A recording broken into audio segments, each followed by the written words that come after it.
Good afternoon, everyone. Sorry to be a few minutes late. Sorry to start the briefing a little late. Let's get going. Matt? You don't want to give us a review of the turkey pardon? The turkey pardon was great, actually. My kids got, in addition to seeing, what were they, Peach and Blossom being released on their own recognizance, my kids got to meet the president and shake his hand, take a selfie with him. So it was as far as events go, great success, and worthy pushing the briefing back 45 minutes. But I am sorry that you had to wait. Right. Okay. Well, now with that important news of the day out of the way, what I realize that your colleague at the White House, Admiral Kirby, was asked about this multiple times and isn't going to give an answer, and I don't expect you're going to give any answers too.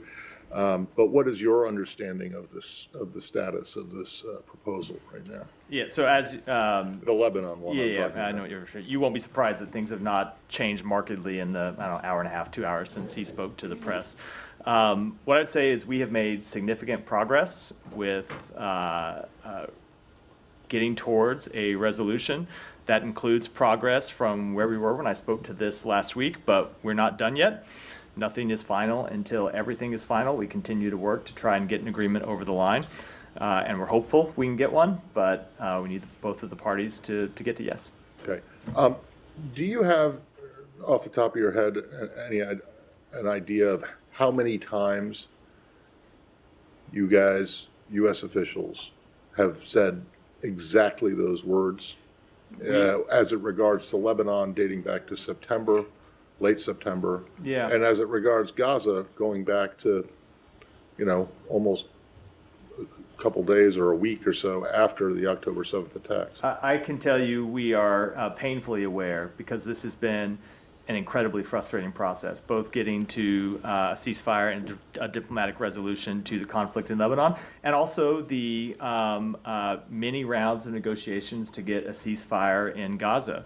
There are any number of stages where we have hoped that the parties would get to an agreement. And remember, that's what it requires in these cases. It's not the United States, but the parties to the agreement to say yes. There have been many times when we thought we were going to be getting to yes in both cases, and for various reasons, the parties didn't get there. That said, we believe we are close here, but that's why you heard me come out and say nothing's final until everything is final, because we know we don't have a deal until there's one that has been fully agreed to by both sides. So why do you think it is, and I'm not asking you to get inside their heads necessarily, but that there are people in this government who are running around on background repeatedly giving overly optimistic assessments of where things stand? Look, I am always reluctant to speak to the comments that people make on background, because there are any number of government officials with oftentimes with different assessments about the same situation. I will say, speaking to where I believe we are, I've said we're close because I do believe we're close, but that doesn't mean we're going to get there. We need the parties to say yes.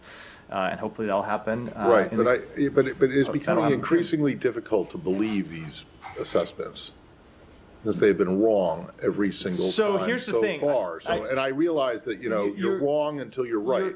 But so you're right about wrong until you're right. But there's also there's the George Mitchell quote you often hear the secretary referred to about diplomacy being 500 days of failure leading to 1 day of success. That's often how this agreement works. But you should know that typically when we say we're close, we have the caveat that nothing is final until everything is final, and that it takes the parties actually saying yes and getting there.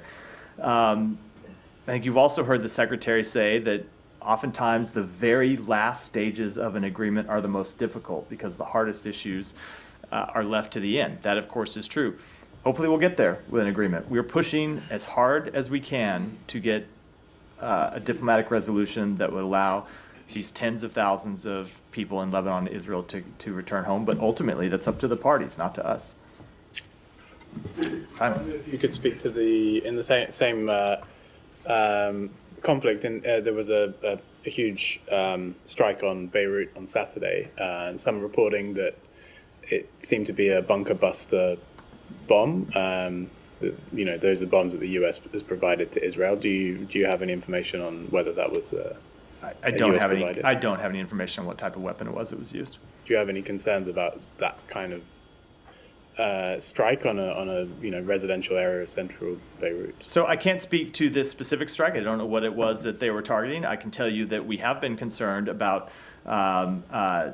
escalation in central Beirut, and when there were near daily attacks on Beirut, we made it clear to Israel that we had concerns about those, and we saw those attacks dial back. Now, there are still legitimate targets that Israel has the right to go after, but how they do so matters very much. But I will tell you, just broadly speaking, our concerns about the way that this conflict could continue to escalate is one of the reasons why we have pushed so hard to get a diplomatic resolution that would bring it to a close.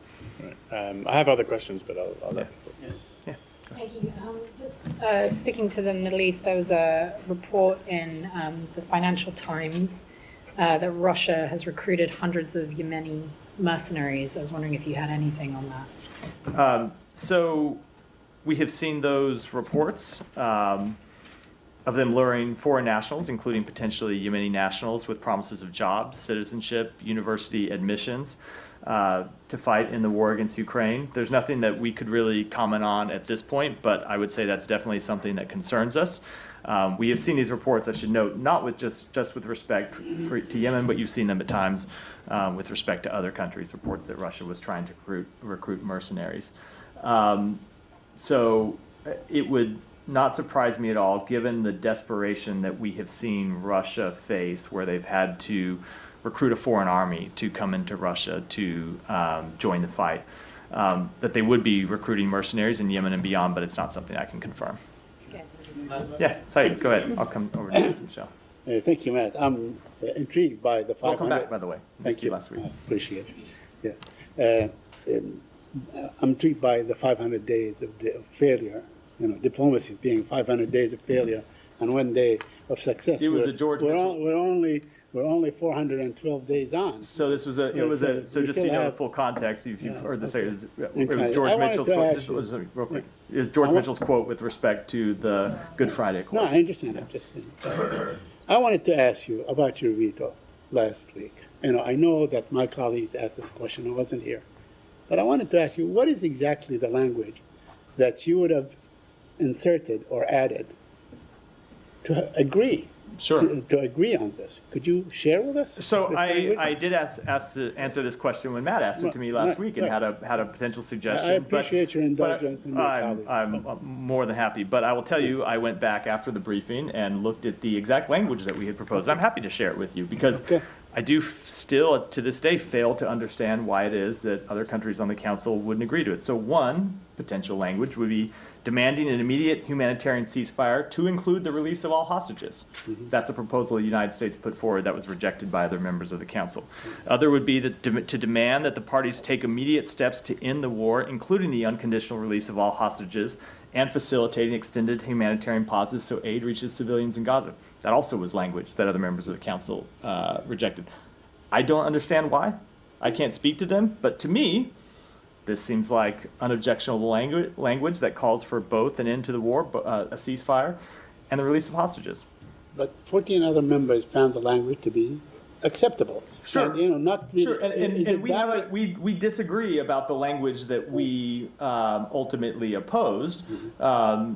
We thought that language did not link the release of hostages with a ceasefire, and that's why we opposed it. But and that can, others can speak to why they supported the language they did. We didn't find that to be a sufficient linkage. But to the question of our alternative language, I think the language I put forward right now makes pretty clear that we were ready to call for an immediate ceasefire. We're ready to call for an end to the war, as we have done consistently, as we have in a previous Security Council resolution that we supported. But we believe we have to be clear that includes the release of hostages. But all diplomats and all experts, all legal experts, said that it was included. They did call for the release of the hostages immediately. It is called for in the resolution itself. No, it did. I don't want to dispute that. It did not link it to a ceasefire, and that's something that we have said from the beginning is important to the United States. Okay. Let me just ask you about the... No, there was one that we supported, the one in June, the United States, the Security Council resolution in June. Language is okay, but the language you abstained on in March, what's the difference between that language and this current one? I'd have to go back and look at the March language. There have been so many resolutions. I honestly In don't. June. I don't remember that. There's the one in June that we supported. in It's June. very different. On The one in June March, 10. I'd have to go back and look. Okay, all right. Let me ask you on the ICC ruling. Now, many of your allies, including countries in the European Union, most countries in the European Union and others, they have agreed to this ruling, maybe with the exception of Hungary or a couple of other places. Do you consider Netanyahu to be a war criminal? So that certainly is not an assessment that we have made, and I will tell you that we have been clear that we, number one, do not believe that the ICC has jurisdiction in this matter, and two, that we have had real concerns about this proceeding on its own, grounded fundamentally in the rules of the court, that this is supposed to be a court of limited jurisdiction, grounded in the rules of complementarity.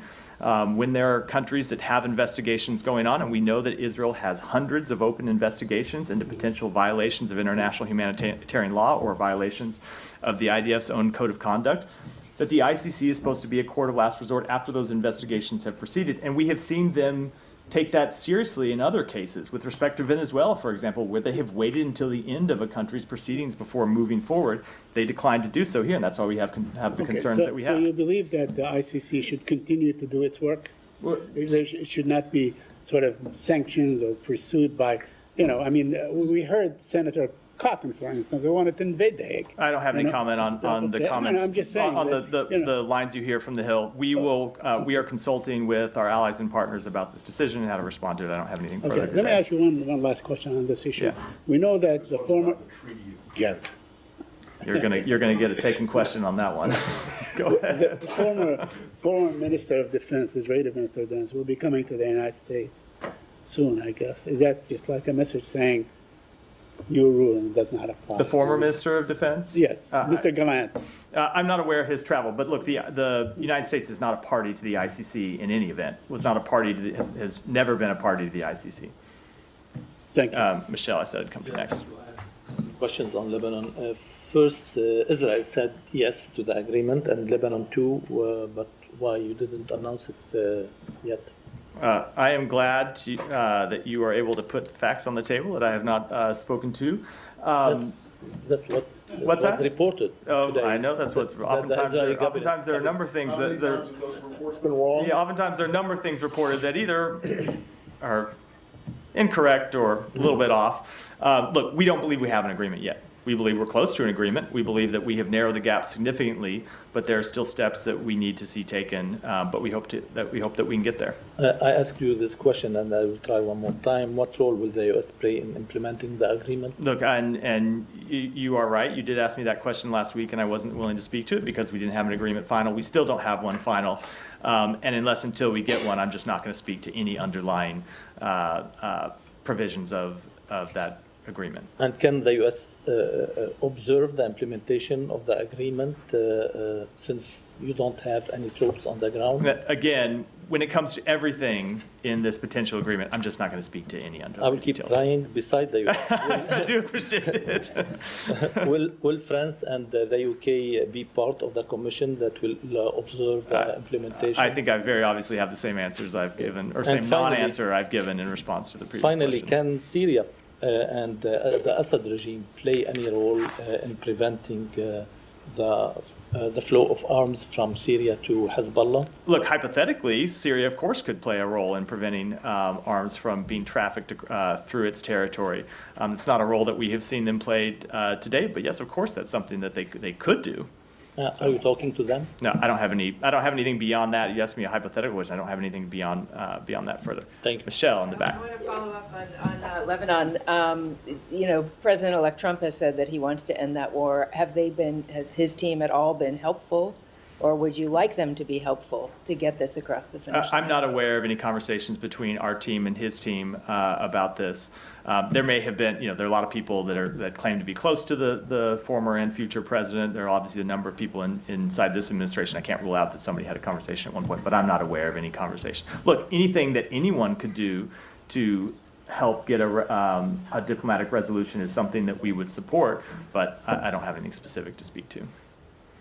Nadia. Let me try Lebanon again, and then I have a question on the ICC. On Lebanon, So is this your understanding, since Netanyahu said in principle that he agreed to the agreement, that he's waiting now for the cabinet to approve it? Is this the only thing that we're waiting for? I am not going to get into that sort of underlying detail. It is up for the government of Israel to determine what constitutes approval under their system.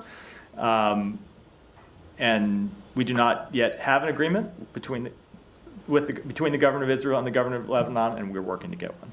Okay. But the 60-day ceasefire, is this your understanding again? Is the implementation of cessation of hostilities will start once they agreed on that within this period, or do you think this is just a temporary agreement and then they will sort out the details later? Look, I appreciate the question the same way I appreciated all of Michelle's questions. I'm just not going to get into underlying details of an agreement that is not yet final yet, or is not yet final. We have made significant progress. I think it would be extremely unfortunate if in any way, talking about the underlying details from the podium today, while we were trying to bridge the final differences, somehow undid the very important work that has happened. So I unfortunately have to. Well, you've got decline talking comment. points of John Kirby as well. Well, I think John Kirby's being equally responsible and not talking about an agreement that is still being negotiated. Sure, fair enough. On the ICC, you vehemently disagree with the decision. Does a legal scholar who is a Holocaust survivor and a former Israeli ambassador who weighed heavily into this decision, does it take into account at all? Do you think that somebody like him, who decided that actually there is reasonable ground to consider Netanyahu and his defense minister as war criminals, you think that doesn't count at all? Look, we certainly do not begrudge anyone their considered opinion, including legal scholars who have come to the opposite conclusion from the United States. But it has been the consistent view of the United States, going back for a number of administrations, that they just do not, that the ICC does not have jurisdiction over this matter. Okay. You said you're not going to comment on Cotton or Lindsey Graham, that he wants to destroy the economy of your allies, including France and Canada and whatever. No. But the White House said that actually they're going to consider the next steps, what they're going to do later on. What exactly, and actually Karine said they're going to consult with allies. I mean, most of these allies already sided against you. So what exactly the steps that you might consider, apart from sanctioning the ICC? So you just heard me a moment ago say that we are going to consult with our allies and partners in this question. I'm not going to try and get ahead of those conversations. We're going to talk to a number of partners of ours and make a decision about how we move forward, but I don't think it would be appropriate for me to try to get ahead of that process before it has taken place. Is it more than sanctions or within this? Again, these are conversations we're going to have with our allies and partners. I shouldn't get ahead of it here. Okay. Yeah, so what is your position on whether other countries that are members should follow the arrest warrant? Look, we have made clear that we disagree with this ruling, that we have serious concerns both with it from a jurisdictional perspective and also from a process perspective. Every other country has to make their own decisions under their law and their systems, how they're going to react to it. So when the secretary was, I think last year it was, where he was talking about the warrant for Vladimir Putin, said, this was in Senate, said any country that's party to the court has obligations and should fulfill those obligations. So should countries' obligations to international treaties be sort of selective in this way? No, every country has to make their decision. Every country has to make that decision for themselves. But I don't think there is any equivalence between the case that the ICC has brought against Russia and the case that it has brought against Israel. When you look at the difference between the two countries, Russia is not a democracy, does not have a functioning independent legal system, is not investigating violations of international humanitarian law by its soldiers. Israel is the opposite in all of those cases, a democracy with an independent court system that has hundreds of open cases into allegations against its soldiers. It is important that those processes be allowed to proceed. That is the principle of complementarity under which the ICC was founded. Now, when it comes to countries making the decision, they all have to make their own decisions, in the same way that the United States has. So one huge similarity between both Israel and Russia is that neither are members of the ICC, just like you. Yeah, also correct. Also correct. Okay, Right.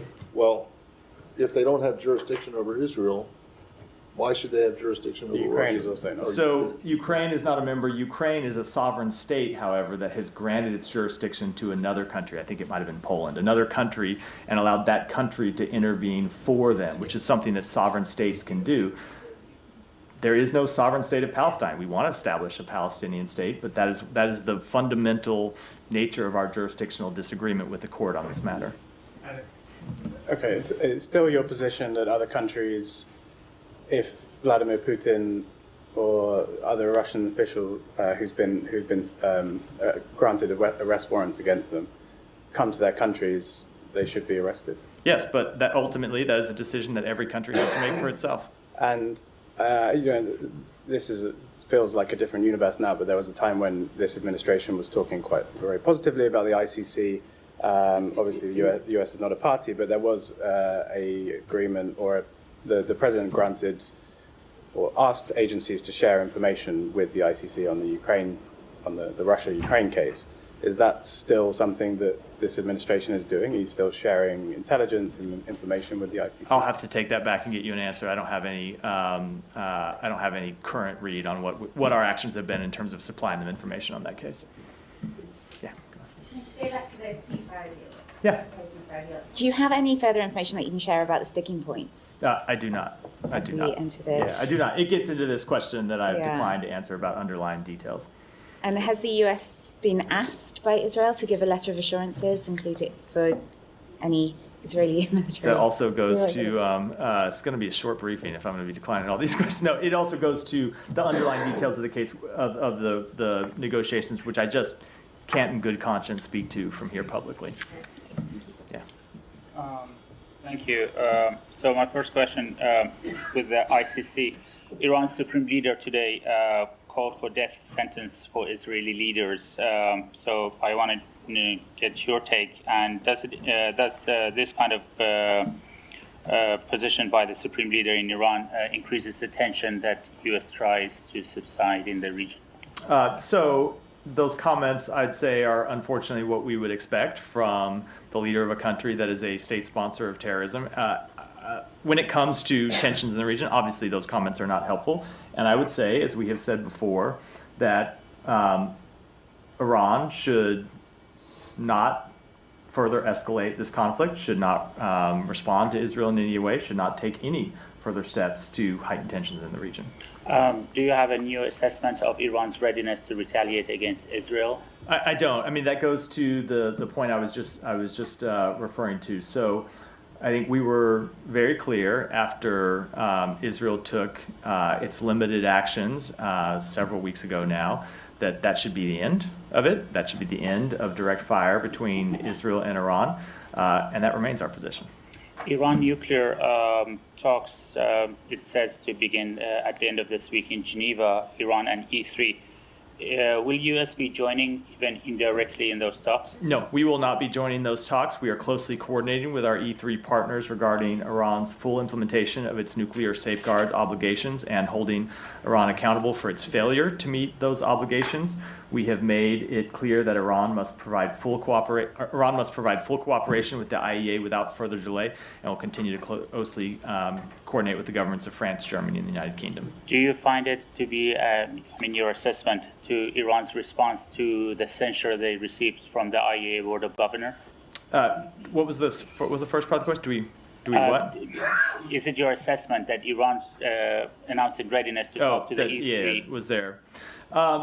So, look, I would just say we're concerned with Iran's announcement that it's choosing the path of continued escalation instead of cooperating with the IAEA. Its continued production and accumulation of uranium enriched up to 60% has no credible civilian justification.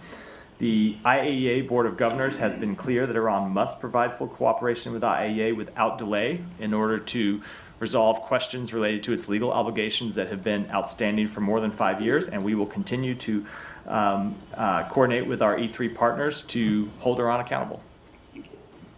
Yeah, go ahead. I don't know if you were asked this question because I was doing my live shot on Lebanon. I know you don't want to elaborate, but the question is, if there is no deal, would it be fair to say this would be the last chance?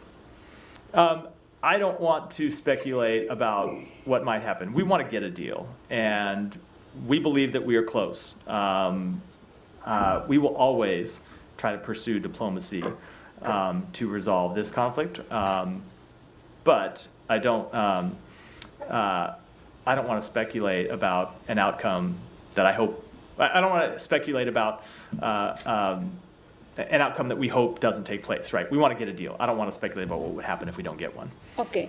From what we've learned, this would be a ceasefire for 60 days, whatever. You don't want to confirm, I understand. But the thing is, who would be following up on that? There are rumors that Hochstein is leaving his position.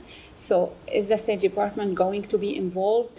Are you going to follow up also on the internal politics mediation in Lebanon when it comes to the president, to elect a president, to have a new government? So what are the plans? So the United States will continue to stay engaged on this question. I obviously can't speak for what will happen post January 20th. There will be a new set of people making decisions about the United States' role in the region, but it's certainly in the interest of the United States to continue to push for diplomacy and to continue to resolve this conflict, and ultimately to see that United Nations Security Council Resolution 1701 is implemented. That's an important thing that we are trying to achieve under this resolution, and that is something that will require work by the parties. Should we get this agreement, will require work by the parties going forward, and I do believe it is in the interest of the United States to stay engaged on that matter, whether it is our administration or the next one. Since you raised up the 1701, yeah, will we have another Security Council resolution regarding this agreement or statement from the Security Council, since you will preside over the Security Council next month? Look, I just don't want to get ahead of where things stand today. We want to get a resolution first. Should we get a resolution, you will hear from us about the answers to all the questions that you have been putting to me today, and many others, including potentially a Security Council resolution. But I just don't want to get that. I don't want to get into that today. Yeah, Janie. Thank you. I have a couple of questions on Russia, Ukraine, and North Korea. Russian Deputy Foreign Minister Andrei Rutenko said that if South Korea provide lethal weapons to Ukraine, the relationship between the two countries will be completely destroyed. And the United States is also responsible for this. How will you react to this? No, look, I don't want to deal with a hypothetical situation, but it is Russia and Russia alone that is responsible for the very real security concerns that South Korea and the United States and Japan and any number of other countries have about the movement of DPRK troops to join the fight in Russia against Ukraine. Secondly, Ukraine media reported that 500 North Korean soldiers killed by Ukrainian strikes in Kyrgyz. Are North Korean troops deployed into combat and currently fighting against Ukraine? What is the situation up there? So we have seen North Korean troops enter combat operations. With respect to any kind of damage assessment, I would refer to the government of Ukraine to make those. South Korean National Security Office announced that in return for North Korea sending long-range artillery and the artillery power to operate it to Russia, Russia has already given North Korea anti-aircraft missile and other air defense equipment. How do you confirm this? Do you have any information about that? I don't. I am not able to confirm that today. Willie. Thanks, Matt. You mentioned that one of the things that distinguishes Israel from Russia is the fact that it has hundreds of open investigations into its own people and events. The State Department, of course, has dozens of investigations into some of those events as well. Any update on those? No, they're ongoing. And what happens on January 20th? So the assessments that we are conducting about compliance with international humanitarian law are assessments that are required under the law. They are not discretionary assessments made by this department. They're things that we are required to do, and that is true regardless of who the president is. Thank you. Yeah.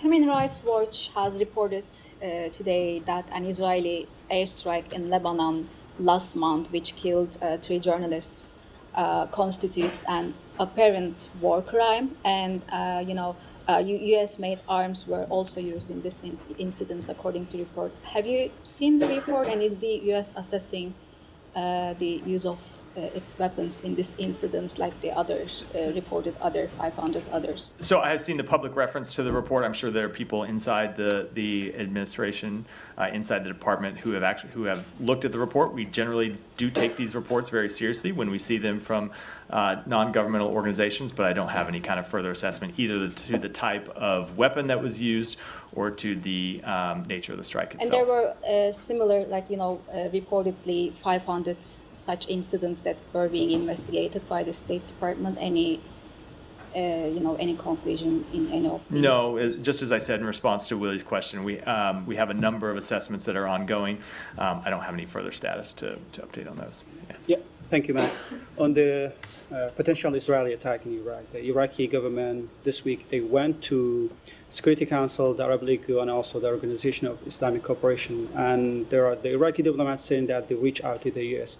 Have they reached out to you, and what's your position on this? So we have had a number of conversations with the government of Iraq about this underlying question, as you know, because I've spoken to you about them a number of times from this podium, and that our position has been clear that the Iran-aligned militia groups inside Iraq risk destabilizing Iraq. They risk dragging the country into a regional war by conducting unsanctioned attacks both within Iraq and outside of Iraq's borders.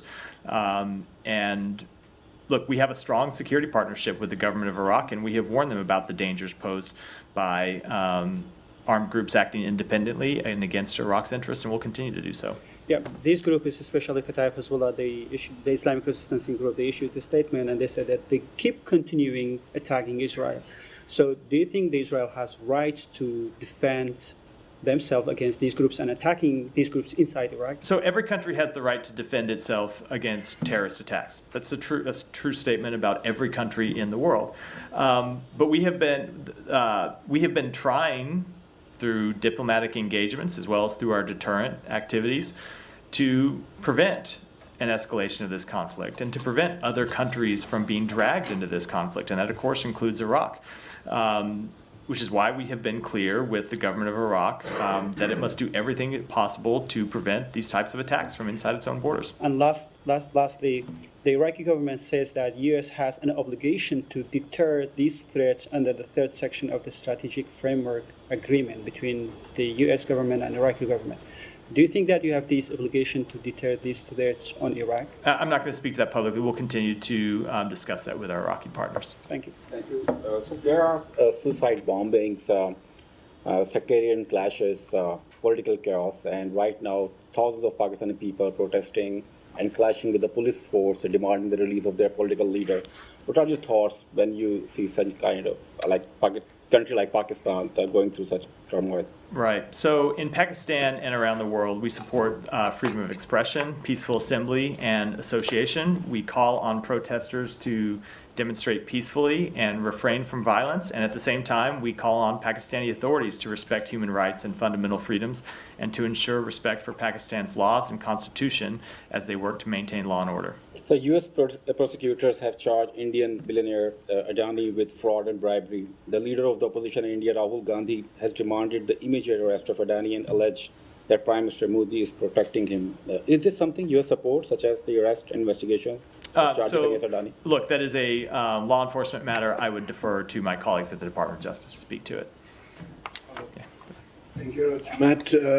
Regarding the protests going on in Pakistan, yesterday in almost 10 major cities in the U.S., those similar protests happened where they're demanding the release of Imran Khan.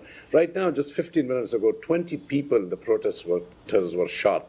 They're injured now.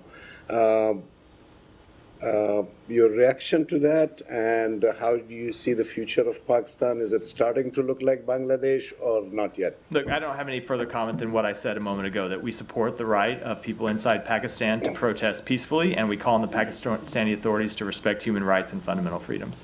Just last one. A lot of journalists, international journalists, and I want to include myself in it too, are a little concerned about how the upcoming administration is going to be treating the media. Is there anything you can at least tell them to boost them up, not to be too scared about the treatment, or no, there's nothing? Look, I think we have shown since day one of this administration the respect we have for the independent media. No, I'm sorry. I'm talking about the future, the next coming one to be very harsh and rude. Just let me give my answer. Yes, sir. We have shown since day one the respect that we have for the independent media. That's why we hold these briefings, because we believe it's important to come here and take questions. And I certainly believe that that is true and will continue to be true, that it's an important check on power for administrations of both parties, but I don't suspect that the incoming administration is necessarily going to look to me for advice on that question. Go ahead. Thank you, Ed. Mr. Kirby today very much seemed to confirm that Ukraine is allowed to use ATACMS in Russia. He said in and around Kursk, Oblast. So, given your previous reticence to clarify, I mean, can you clarify that it was a confirmation? No, I don't have anything further to say on that. Okay, so in light of the recent experimental IRBM strike in Dnipro, are you considering changing your approach, or? No, we have not. When it comes, two ways to interpret that question, and I'll answer in both ways. When it comes to nuclear posture, if that's the approach that you meant, no, we have not changed our underlying nuclear posture and don't anticipate the need to do so. When it comes to our overall approach with respect to Ukraine, no, we will continue to support Ukraine. We believe in their fight for their freedom. We believe in their fight against a country that has tried to change the borders of Ukraine by force, and we're going to continue to support them. Le Monde reported today that there are discussions about between the French and the British about deploying troops to Ukraine. I take it you're not going to do it yourself, but do you have any reaction to that? No, I don't have any comment on that. Saeed, come back to you. On the settlers. You know, about the Israeli Defense Minister, Mr. Katz, decided to release the settlers that are in administrative detention. I mean, there are a handful. There are like thousands of Palestinians in administrative. Do you have any comment on that? Yeah, so we see the announcement that administrative detentions will no longer be applied to extremist Israeli settlers as a rolling back of one of the limited tools that was effectively being used by the Israeli government to rein in this illegal activity. As you know, Saeed, we are incredibly concerned about the increasing extremist violence in the West Bank, including assaults on civilians, forced displacement of Palestinian communities, and the willful destruction of homes and farms. We have called on the government of Israel repeatedly to take further actions to deter extremist settler violence and to hold those engaging in it accountable. And as you have seen with the actions that we have taken over the past year, we are also committed to continuing to take our own actions to hold people accountable. Have you spoken to the to Israeli officials on this issue? So the secretary has not spoken with Minister Katz since this announcement was made. I know that the Secretary of Defense had a call with him over the weekend, and when it comes to the substance of that call, I would defer to my colleagues at the Pentagon. Thank you. Yeah, really good.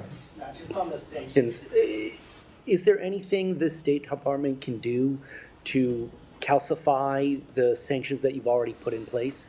So the sanctions that we have put in place are decisions by the executive branch under authority given to us in the State Department's case, and I believe it's true in the Treasury Department's case as well, by an executive order signed by the President. Executive actions, unlike statutes, can be reversed by future executives, and executive orders issued by one president can be withdrawn by future presidents. I know that is an unsatisfactory answer to a number of people, but that is the nature of our system. Yeah. Coming back to Lebanon, there's a Human Rights Watch report today based on some research that they've done about an Israeli airstrike on October 25th that killed 3 journalists and injured 4 others. They say it seemed to be a deliberate attack on civilians, an apparent war crime, and found that it used a US-produced JDAM guidance kit.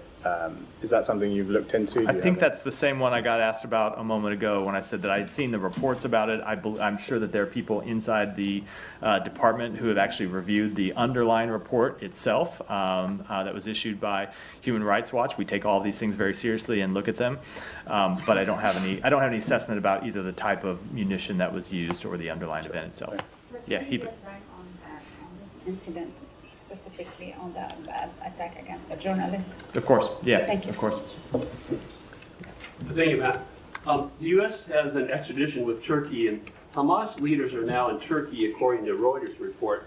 When will the United States demand that Turkey extradite Hamas leaders responsible for the murder, rape, and kidnapping of Americans? And I have another question on the Palestinian So border. at a briefing last week, I was very clear that we do not believe that the leaders of Hamas, who are brutal terrorists responsible for the murder of individuals from all around the world, including United States citizens, we don't believe that they should be given safe haven anywhere in the world. Now, when it comes to specific extradition matters, that is a legal matter for the Department of Justice, not the Department of State.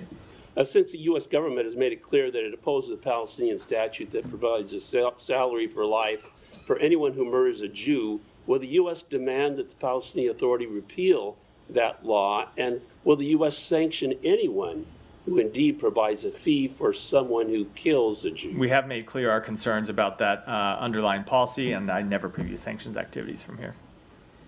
Yeah, go ahead. Thank you very much. Financial Times reported Russia is recruiting hundreds of Yemeni men, ensuring them good salaries and Russian citizenship to fight against Ukraine. You have some observation, or you are aware about that, or you have some input from your Saudi I think this counterparts? is the third time today I've gotten a question that I already answered already in the briefing. I did answer this earlier in the briefing, so I'll encourage you to check the transcript. I could give the same answer again, but I don't know if that's a good use of anyone's time. Okay. Amnesty International documented discrimination, violence, and you can say discrimination with the transgender people and people who don't have a dedicated gender. But we have someone here in the United States who is coming to take charge of White House and going for next president. He already said he is going to introduce some laws regarding that genders. So your ambassadors been very engaged all around the world with the rights of transgenders, LGBT. You have some concerns on that? Let me take the question and get back to you. Go ahead. Hello, I have two questions. First one related to journalists. Today, United Nations organization, they blamed Israel for putting Fadi al-Wahidi, a video journalist in Al Jazeera, put his life in risk because of lack of healthcare and medical supplies in northern of Gaza. And Israel is accused for killing over 170 journalists in the Gaza. Why we don't see any other journalists like from USA or like any other countries? It's like seems Israeli authority targeting Arab journalists, putting their life in risk, while we don't see any condemnment from you. Like you don't blame Israel for killing all this you have number heard us say any number of times that that we condemn the death of any journalists, that we don't want to see journalists killed in this conflict or any other, that we want to see journalists protected. Now, just to answer as a factual matter, I don't believe there are many at all Western journalists inside Gaza. So it is quite tragic that it is in most cases Palestinian journalists who are there documenting what is happening on the ground and bearing the very tragic toll of carrying out that important work. Okay, so do you urge Israel to add more medical support in northern Gaza for not just Fadi al-Wahidi, for many other people in northern of Gaza, like so far everyone now under the risk of losing their life? We do want to see increased medical care in Gaza, including in northern Gaza, and I would add food and water as well. Last question on ICC, USA, it seems against the consensus of most of countries when it comes to Palestinian rights. You were only country that used veto among 15 countries for ceasefire in Gaza. You among your partners in NATO and the European Union, You were against ICC decision. You were against ICG decision. Like, you were against most of consensus in everything came to Palestinian rights. Why people should believe that you are a fair mediator between Palestine and Israel? Look at the work that we have done over the past months trying to get an end to the war in Gaza. Look at the work we have done with Egypt and Qatar trying to get a ceasefire resolution that would, hold on, just let me finish, that would stop the killing and stop the suffering. But I think the I don't know, this faulty premise, maybe the right way to say it. I think the issue underlying the question is, or the presumption in the question is that the United States can force anyone to take a deal. We can't. Who can judge Israel? Can I just answer the question. We can work with our mediators and continue to put forward the best proposals possible. We can continue to push to try to get a resolution. But in all of these cases, it requires the underlying parties to say yes. It requires the parties to conflict to say yes. And we will continue to use the every diplomatic tool the United States has available to itself to try to end these conflicts. But it requires the parties themselves getting to a deal. One more.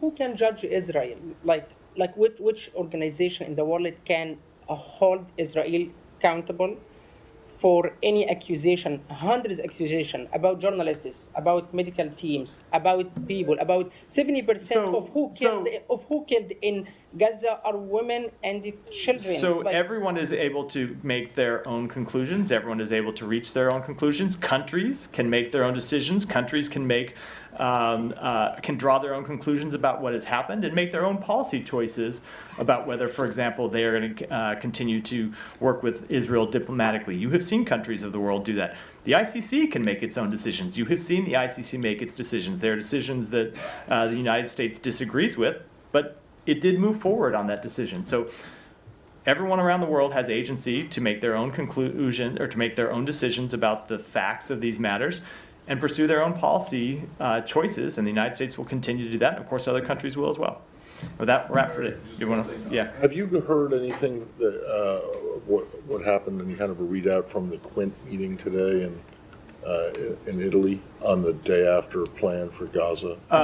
There wasn't such a meeting. There was a meeting of the secretary with a number of Arab partners. It wasn't the full Quint on Sudan. It was the Quint -1. There were a couple that weren't there. It ended up not all of the foreign ministers from Arab countries ended up attending the G7 meeting in Rome. So we did have a meeting on Sudan that will have a readout coming out, not a full Quint because they weren't all there, but it was the secretary with counterparts from Egypt, Saudi Arabia, and not the foreign minister from UAE, but another senior official from the UAE. And we'll have a readout coming out from that, but it was still going on when I walked out here. I haven't gotten an update yet. I'm sure that they talked about it on the margins of that meeting. I'm sure that the secretary talked about it in the meetings in the G7, but there wasn't a separate Quint meeting on day after. So, thanks everyone.